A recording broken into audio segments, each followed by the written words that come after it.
Sir KA Paul ఒక press మీట్‌లో మాట్లాడుతూ ఆహ్, "రేవంత్ రెడ్డి నువ్వు పార్టీలో కాంగ్రెస్ పార్టీలో వర్కర్‌వి. అవసరమైతే నువ్వు 10 పార్టీలు మారుతావు. కానీ కేసీఆర్ అలా గాదు. ఒక పార్టీకి ఓనరు. కష్టపడి రాష్ట్రాన్ని తీసుకొచ్చారు" అని జెప్పేసి మాట్లాడారు. అంటే ఇదంతా మాట్లాడడం వెనక ఏమంటారు సార్? యాక్చువల్లీ కేఏ పాల్ ముందుగానే చెప్పేయాలి కాబట్టి ఆల్రెడీ చాలా చెప్పాను. నాకు మంచి కావాల్సిన వ్యక్తి. 25 ఇయర్స్ నుంచి ఫ్రెండ్ బాను. మంచి వ్యక్తి రెవరెండ్. ఆయన రిలీజియన్‌లో ఉన్నంతసేపు ప్రపంచం అంతా ఆయన ఒక చూసే లెవెల్‌లోకి వెళ్ళిపోయాడు. అది డెఫినెట్‌గా దేవుడి యొక్క మహిమే అని అనుకోవాలి కదా! లేకపోతే చిన్న సైకిల్ షాపులో టైప్‌లో ఉండే క్రిస్టియన్ అతను ఉత్తరాంధ్రలో. ఓకేనా. తర్వాత ఫైనల్‌గా ఆయన కాపు అంటాడు మరి అంతవరకు నిజం కానీ వాటెవర్ ఇట్ ఈస్. నాకు మామూలుగా ఫ్రెండ్ చాలా కాలం నుంచి. చాలా టైమ్ సినిమా తీసేటప్పటి నుంచి కాకపోతే ఆయన కొంచెం కన్‌ఫ్యూజ్డ్ క్యారెక్టర్ ఎలాగైపోయాడంటే ఆయనకి పబ్లిసిటీ పిచ్చి పట్టుకుంది. మీరు పబ్లిసిటీ నుంచి వచ్చేయండి, ఇలాగ స్టేట్మెంట్లు ఇవ్వకండి, అనవసరంగా బ్యాడ్ అయిపోతాను. రాజశేఖర రెడ్డి గారి టైంలో నేను నిజామాబాద్ వెళ్ళి చెప్పొచ్చాను. ఒక అసిస్టెంట్ డైరెక్టర్ని కూడా కారులో పెట్టి తీసుకెళ్ళి అతని మీద ఉన్న గౌరవంతో వెళ్ళాను.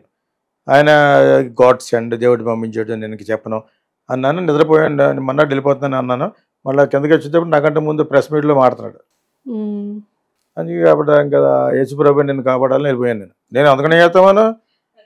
నేను వెంకటేష్ అని ఒక అసిస్టెంట్ డైరెక్టర్, అల్లు వెంకటేష్ అతను కూడా వచ్చినాడు కూడా. సో వెళ్ళిపోయాం. వస్తాం అన్నాడు.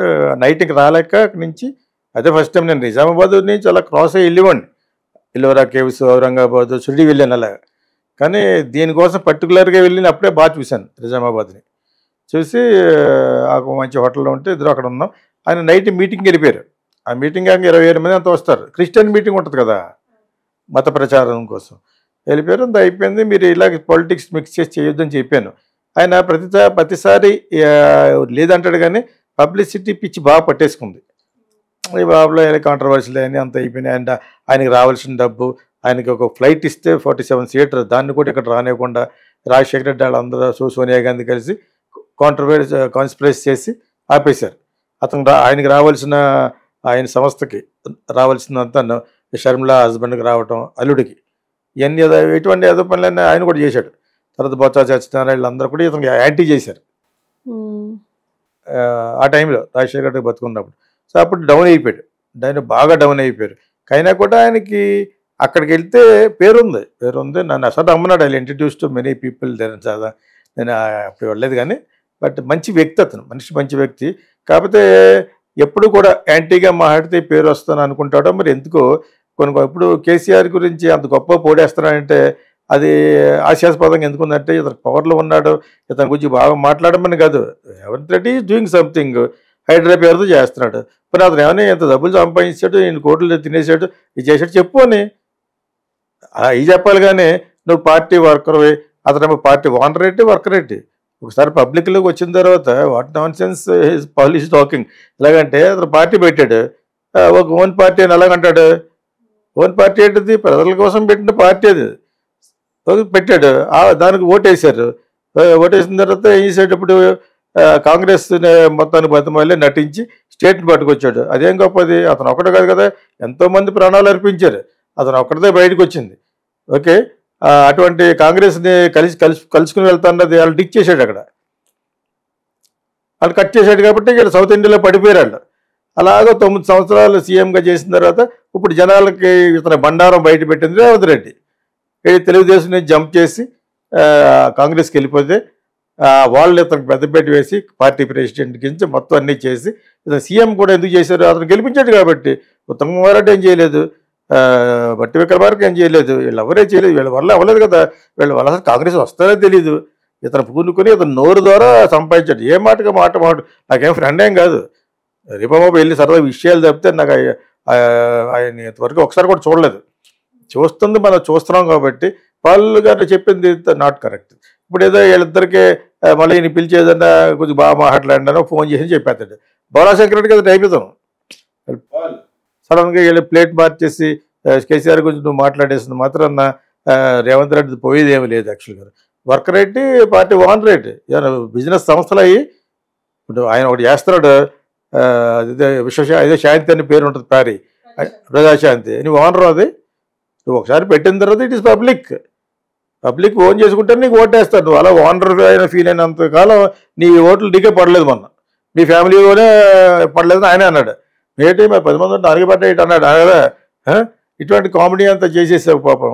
ఇప్పటికైనా నేను ఇది ఆయన చూడాలి, చూసి stop blabbering all these things. It's not correct. It's high time. Crossing 60 years age వచ్చేసిన తర్వాత నాకంటే 2-3 నెలలు ఎంతో చిన్నవడం కూడా అంతే.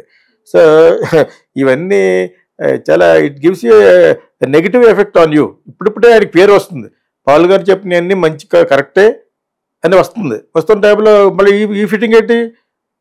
What was KCR property before elections? What was his property now? What was Chandrababu Naidu's property before marrying N.T. Ramara's daughter? What was his property now?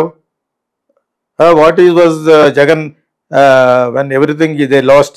What was his property? అయ్యా అయ్యి మాట్లాడారు. అందరూ కూడా దొంగలే, దేశంలో దొంగలు పడ్డారు అంటారు. నేనైతేనే అదేందే అది మానేసి వదిలేసి అది that happens to you also. You are so comfortable today because of God అని you might say. Whatever it is, you are not a born rich. You're not a born rich. I know that he is not a born rich. But ఇప్పుడు దాని తర్వాత వచ్చిన తర్వాత వాళ్ళ brother అతనే ఆస్తుల గురించే గొడవ పడ్డారు. అలా ఇప్పుడు ఇలా మాట్లాడితే అలా మాట్లాడవలసి ఉంది. నేను ఒకరితో పుచ్చుకుని రేవంత్ రెడ్డి గురించి మాట్లాడవలసిన అవసరం కర్మ నాకు లేదు. వాట్ ఈజ్ హ్యాపెనింగ్ అనేది ఇప్పుడు సడన్గా నువ్వు you're talking about KCR as a owner. What is owner to do with this? What has to do with the ownership? You lost it. తర్వాత హౌ యూ మీరు ఎలాగ సంపాదించావు, నీ యొక్క ఆస్తులు ఏంటి, నువ్వు ఎలాగ అమ్మాయిలు ఎంజాయ్ చేసావు, ఎలాగ హీరోయిన్లు ఎంజాయ్ చేసావు అని వాళ్ళు చెప్తున్నారు. అది కరెక్ట్ కాదని నువ్వు ఒక ఇన్వెస్టిగేటివ్ ఆఫీసర్ లాగా వెబ్ సిరీస్ లాగా చేసి చూపించుకొని. Now you have a concept of web series. ఆ విధంగా రోజుకి ఒకటి చెప్తూ ఉంటాను టీవీలో కూర్చొని. ఆ టీవీ 9 వాళ్ళు ఇతనే 420 అని చెప్తే ఆ మళ్ళీ వాళ్ళ టీవీ 9 వెళ్ళి కూర్చొని మాట్లాడతాడు. దేర్ వాజ్ వన్ వీడియో, నేను అది చెప్పాను వాళ్ళు అవాయిడ్ చేయండి అని. నాకు బాగా కావాల్సిన వ్యక్తిగా చెప్తున్నాను. ఇతను ఒక 420 అని ఒక యంగ్ గర్ల్స్ తోటి ఇచ్చేసాడని అన్నీ వచ్చినాయి ఇతని మీద. టీవీ 9లో ఉంటుంది చూడండి. ఓకే, మళ్ళీ అదే టీవీ 9కి వెళ్ళి వాళ్ళు నేను వస్తానంటే వాళ్ళకి వాళ్ళకి సరదా ఫన్ జోకం, వాళ్ళకి ఏదో ఫన్నో వాళ్ళకి వ్యూయర్షిప్ కావాలి. ఇతను అన్నీ టీవీ ఛానల్ అసలు లేదు. వాళ్ళందరి దగ్గరికి వెళ్ళి వాళ్ళు పిలవకుండా వెళ్ళి కూర్చుంటాడు. వస్తున్నానంటే మరి అతనికి ఆల్రెడీ జనాలు తెలిసిన ఫిగర్ కాబట్టి వస్తున్నారంటే రమ్మంటారు. వాళ్ళు ఏదో తెంగర పేషలు వేస్తూ ఉంటారు అన్నమాట. ఆ టీవీ 9లో ఒకటి ఉంది, ఈయన కాలు గోలుగు మారదు, అది మాట్లాడుతూ ఉంటుంది కామెడీగాను, హెక్కలింగ్గా, సార్కాస్టిక్గా మాట్లాడుతూ ఉంటుంది. ఆ కర్మకి అవసరానికి అది ఈయనకున్న నాలెడ్జ్కి ఈయనకున్న పరపతికి ప్రపంచవ్యాప్తంగా అది ఈ కాలు గోడి కింద దానికి కూడా సరిపోదు. అలా మాడుతూ ఉంటుంది. అలా మాడితేనే వాళ్ళకి వ్యూయర్షిప్ ఏదో చెప్తూ ఉంటాడు. అలాగా జరుగుతూ వస్తుంది. అండ్ ఫైనల్లీ అది become like an AP twin states joker అయిపోయాడు. ఆయన ఒక్కొక్క దేశంలోకి వెళ్ళి కొంచెం ఉంటాకున్న ప్రెసిడెంట్ మోకాళ్ళ మీదకి వచ్చి ప్రేయర్ చేసుకుంటాడు. ఆయన కొంచెం గుడ్డు బ్యాడ్ అని చెప్తారు. ఇప్పుడు సడన్గా వీళ్ళ ఓనర్షిప్ క్లీనర్షిప్ అంటే బట్టి is doing well. Revanth Reddy is doing well. Prove him. ఇంకా ఆ టైం రాలేదని చూస్తున్నారు. వాళ్ళు ఎవరో ఫోన్ చేసి ఇచ్చేయండి అని ఉంటాడు. You're talking on behalf of KCR, KTR అంటారు. ఇలాగ చెప్పేసి ప్రూవ్ చేయి. అలాగే చంద్రబాబు నాయుడు ప్రూవ్ చేయి, జగన్ ప్రూవ్ చేయి. You tell about your self. ఆ టాపిక్లు ఎత్తుకోకూడదు. యాక్చువల్గా పాల్ గారు ఆ టాపిక్ ఎత్తుకోకూడదు. ఎత్తుకుంటే డీప్గా వెళ్ళిపోవాలి.